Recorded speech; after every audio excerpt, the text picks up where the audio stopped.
জীবন দিয়ে ফ্যাসিবাদ বিতাড়িত করে যে জুলাই সনদ তৈরি করা হয়েছে সে সনদের একটি দাড়ি কমাও ছাড় দেওয়া হবে না বলে হুঁশিয়ারি দিয়েছেন ঢাকা ১৪ আসনের সংসদ সদস্য ব্যারিস্টার আহমদ বিন কাশেম আরমান।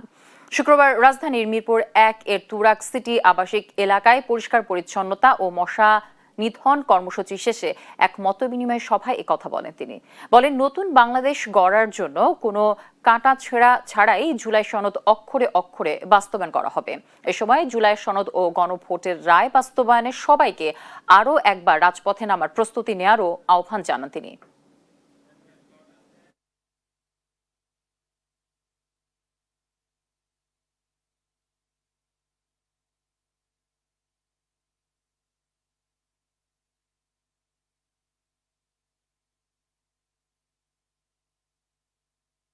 ঐক্যবদ্ধ কাজ করার জন্য আমরা সব বিষয়ে ছাড় দিতে রাজি আছি, কিন্তু জুলাই সনদের একটি দাঁড়িয়ে কমায় আমরা ছাড় দেব না ইনশাআল্লাহ। জুলাই সনদ মানে হচ্ছে যারাই ক্ষমতায় বসুক তাদের জন্য কোনোদিন জনগণের শাসক নয়, সেবক হতে বাধ্য হন, তার নাম জুলাই সনদ। জুলাই সনদের জন্য আরো একবার আন্দোলনের জন্য প্রস্তুতি নিতেই হবে ইনশাআল্লাহ।